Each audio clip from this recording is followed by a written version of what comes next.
got a question here that came in on the last video I put out, the Be, Do, Have video. You can find a link to that just up there or up there, something like that. It's an excellent question. It's deep and it's rich, and it's going to involve me slaying some holy cows of the world of hypnosis and NLP and this kind of thing. So forgive me if it's going to step on toes, but I want to speak my truth on this one. And this question has created an opportunity to do so. So I want to thank Wet Laser for asking this question.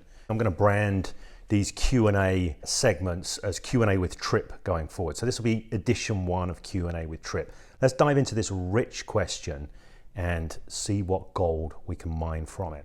Wet Laser saying, James, I have a lot of information about hypnosis, NLP, EFT, and all the stuff, and you have a lot of experience in building businesses and doing the work. So you would have, I suspect, an answer or at least an educated opinion. I think there are more people like me than will cop to it. So I think that means admit to it. What I mean is, I am maybe too honest. I readily admit that even after studying with you and many other people, after being hypnotized with recordings with hypnotists like Jason L. and Karl S. and many others, I still often feel like I have no clue about how to fix my life. I suspect that if people were honest, there are a lot of people like me out there. On the other hand, for years, I heard people say when I started exercising, things changed. They would say their life had been more or less adrift, but after beginning a regular exercise regimen, things just rejigged. As I write this blurb, I'm noticing that yes, regular exercise along with inner work has helped me to shift. The surprising thing for me to understand was how goddamn long it took for a shift, though. I started doing bodyweight work at home and then walking, and then after months and months and months of that, and after changing the way I eat, and after joining a gym and getting a coach and doing all of those things, only after all of that does this inner work seem to be useful. Which leads me to a rather broad ethical question, one we talked about a long while ago. If it takes all that for me to feel like something is actually changing, who the fuck am I to think that I am or I can help someone? How much of this is theatrical, like a church revival, and how much of it actually is helpful long term? And by the way, you're welcome to can this post if you like. Maybe it's too much. Okay, there's a lot in this. I'm tempted to kind of go through it and pick it out bit by bit, but I'm going to come in much more with the helicopter view on this. So as I'm listening to this, what I'm hearing is that here is a person, and I'm starting to think I might know who this is, but I don't want to mind read on it. Here is a person who has bought into some of the more what I would call fanciful cultural ideas about hypnosis, NLP, mind tech, this kind of thing, and has been expecting these things to do the work for them. Okay, please, if you're watching this, the person who wrote this, and I'm being unfair here, please recognize that I'm having to do a certain degree of mind reading. And if you were to be thinking this, right, if you were to be thinking this would be a perfectly understandable thing to think, because this is what the culture of hypnosis and NLP often promises people. Okay? Now, I remember years ago, my mum came back from somewhere or other, some garage sale or something like this, and she had all this stuff she bought, these car care products, and they had on the can, I'll clean and polish your car for you. And I remember looking at this thing, this is the branding, I'll clean and polish your car for you. I thought, no, you won't. You won't clean and polish my car for me. So, you know, I was kind of joking at the time. I was young, and I remember putting the can on the hood of the car, on the bonnet of the car, and saying, come on then, clean the car, clean the car. Now, of course, I never actually did the car cleaning, but this might have been a very, very good product for cleaning the car, had I got to work cleaning the car. But the product, in a sense, is misleading. I know, like, nobody's going to take it seriously, and nobody's going to believe that the can's going to sprout legs and arms and start polishing the car. So it's not, you know, it's not too far-fetched, but it's not too dissimilar from a lot of the ideas that permeate the world of NLP and hypnosis, for example. So you could see, like, you know, the Paul McKenna books, I Can Make You Thin, this kind of thing. I can tell you this for a fact. Paul McKenna cannot make anyone thin. Right? If somebody wants to shed pounds, shift weight, transform their body composition, there is work to be done. There is work to be done. Now, in doing this work is inside out work. Okay, it's not inside work, it's inside out work a lot of the time. So stuff that's going to help you get your head clear, it's the be, do, have again. Stuff that's going to help you make sense of what you're doing, how you need to engage, all of this kind of thing. This is going to be powerful, but only so long as you are actually engaged. Only so long as you are getting in the pool, so to speak. Let me explain this metaphor, getting in the pool. I love martial arts, so I spend a lot of time in the world of martial arts, various martial arts. I have a particular love for the Chinese internal martial arts. Now, in the world of Chinese internal martial arts, particularly Tai Chi, most people who do Tai Chi don't do it as a martial art, so, you know, fair's fair, they can be doing whatever they're doing. But I do find a lot of people who have an interest in the martial arts side, in the Tai Chi world, have a reluctance to do what I would call getting in the pool. Right? It's a martial art, ultimately. Chinese internal martial art, right?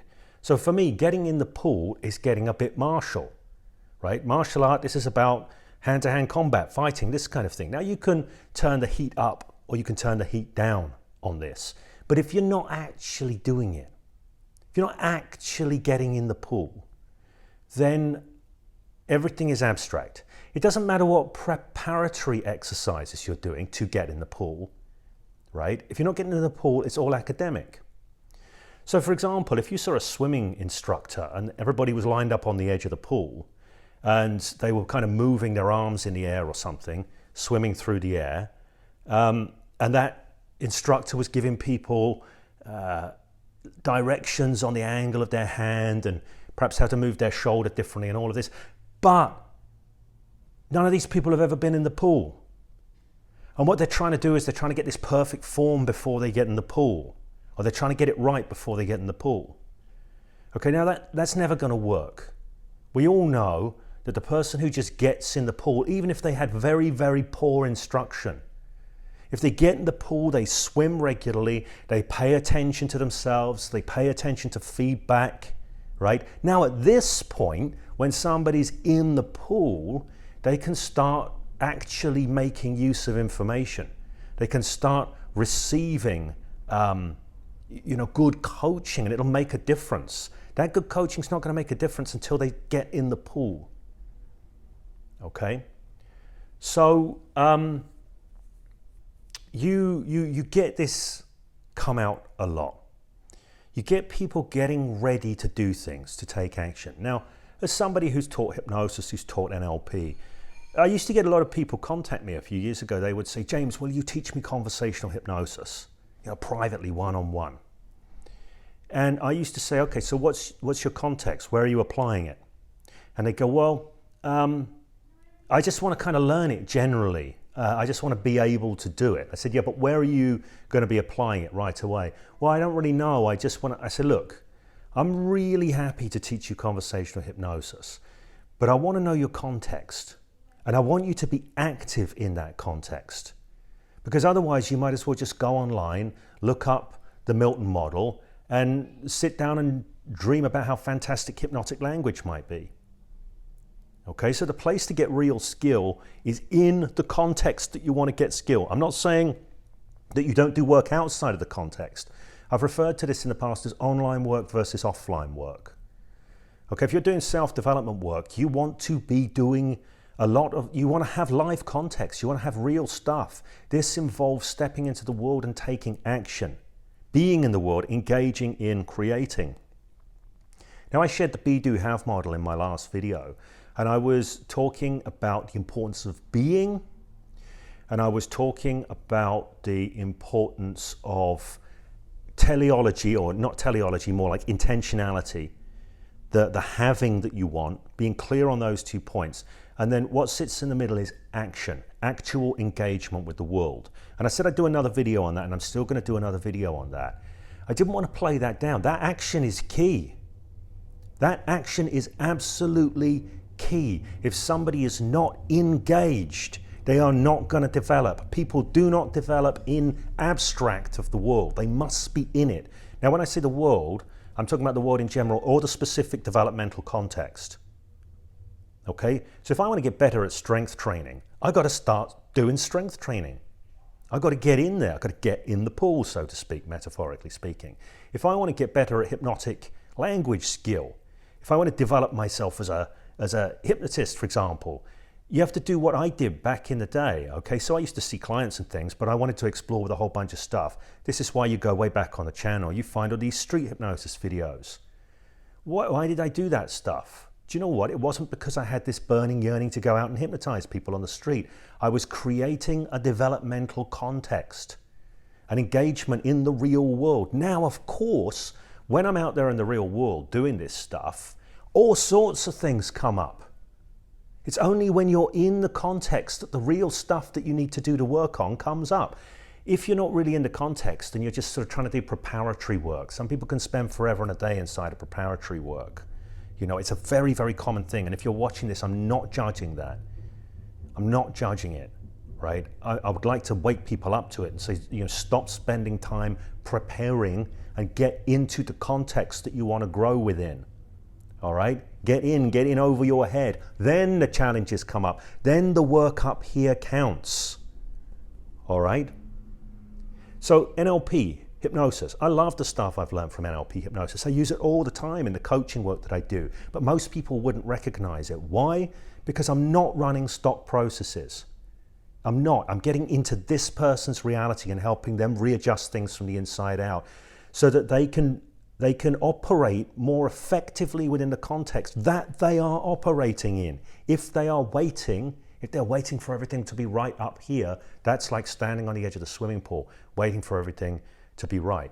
I will say this, all of the hypnotic work that I do and have done for years is 100% interactive with the person that I'm working with, okay?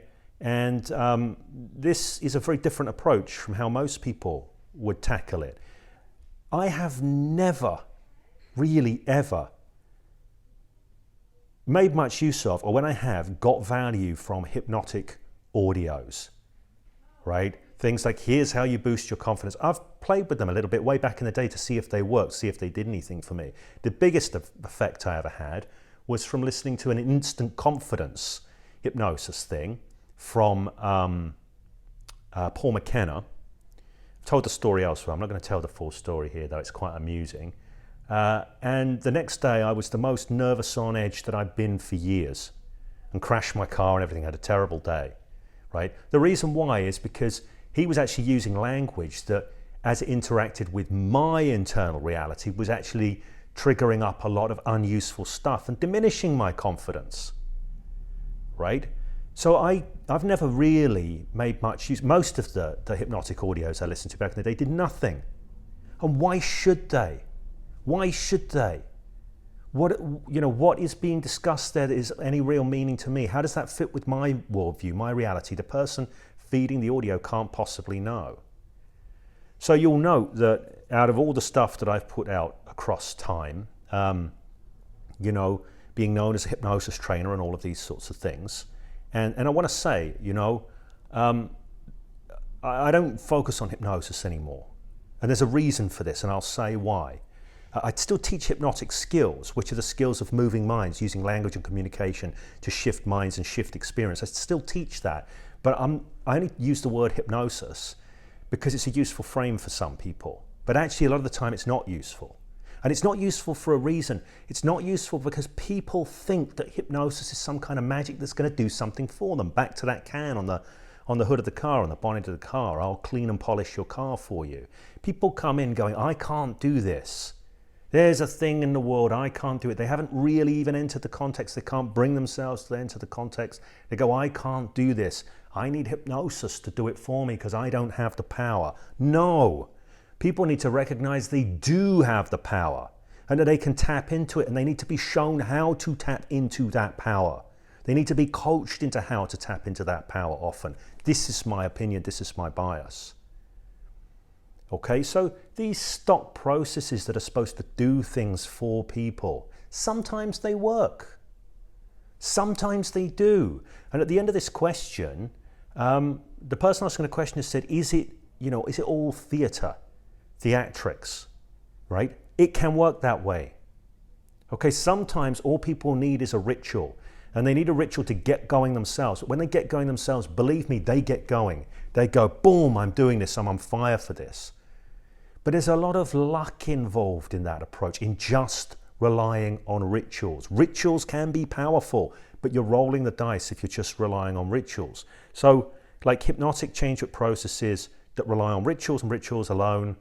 And there are some trainers out there, I'm not going to name names or anything, we haven't been naming names here, who say that's all hypnosis is, and they're quite upfront about that. I don't believe that's the case. Right? I think that when you are very specific in how you're helping someone move their mind, right, they become more empowered to know something about themselves and their options and choices in moving their mind. They come to realizations that create differences. The power's always in the client and never in the hypnosis, right? So this is the real secret to personal change. The real secret is, instead of thinking that there's some mind magic you can do that's going to take care of it all for you, it's recognizing that the mind management stuff, the personal change stuff, the personal transformation stuff needs to occur within the context of life, of real life. Okay? If it doesn't, you just sat in a fantasy space trying to do something that's gonna be doing it for you, rather than going, do you know what?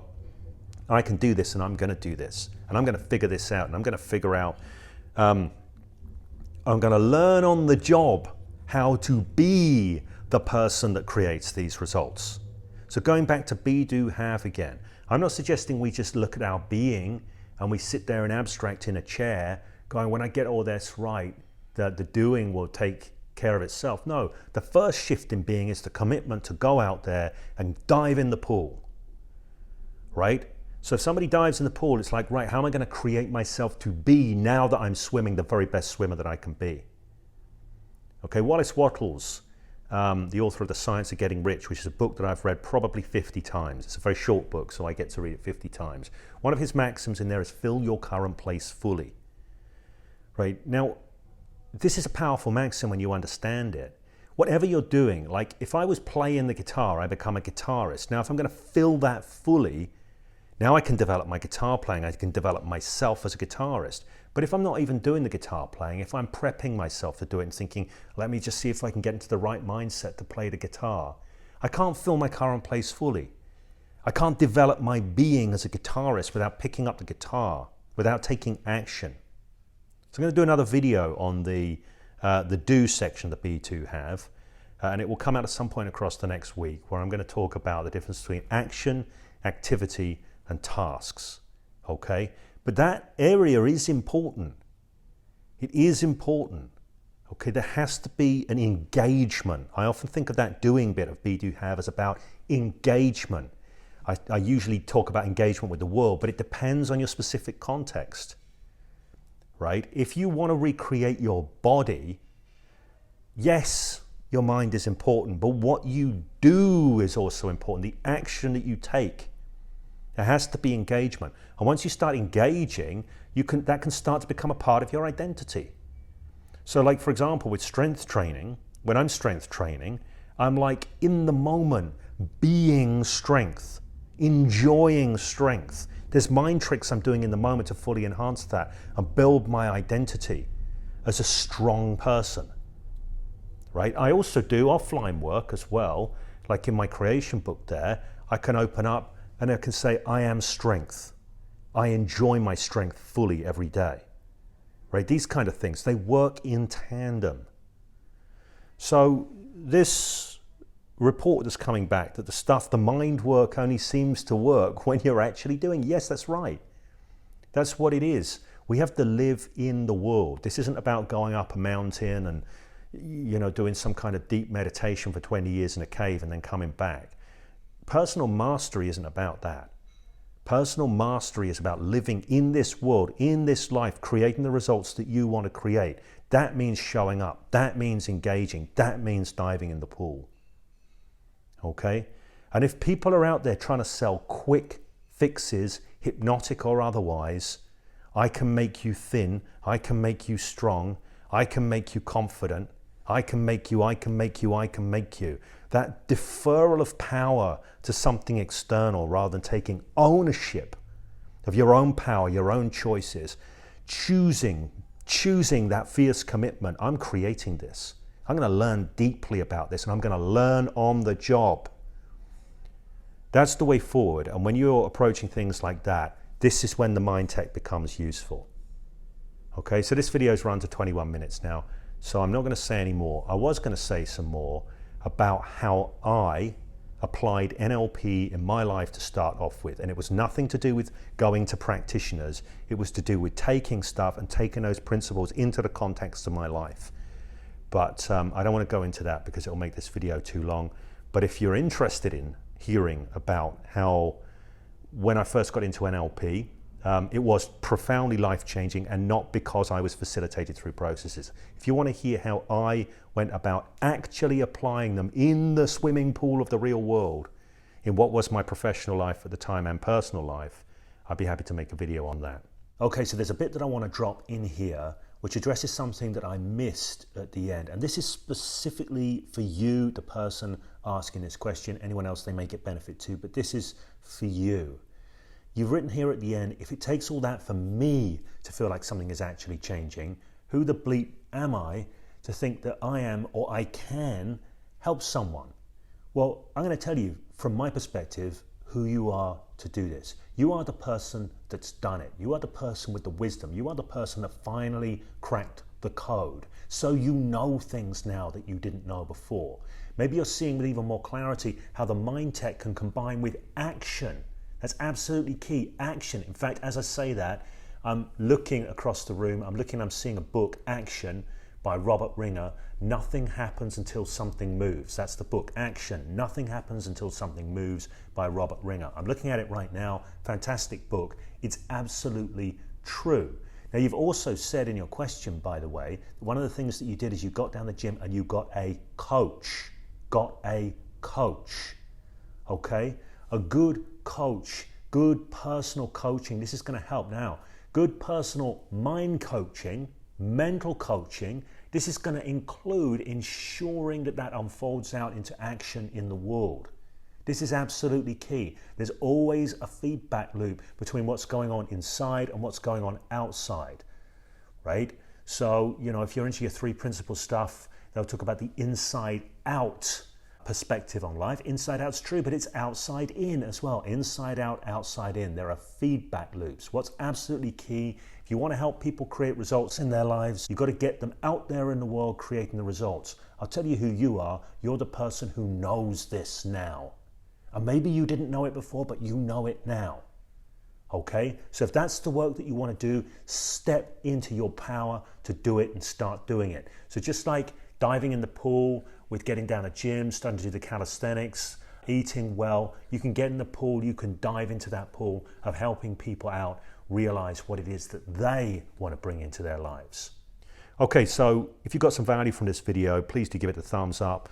If you are interested in, look, if personal mastery is something that you go, yeah, actually, I want to have a bit more of that. If you want to know what personal mastery is, ask in the comments below, or what I think constitutes personal mastery. But if you're interested in that, subscribe to the channel, hit the notifications bell. I am going to be producing a ton of stuff here. I'm going to be answering people's questions because, do you know what? I want you to succeed in whatever it is that you want to create in your world. Okay? And if I've got something that can help you, I want to share that with you here.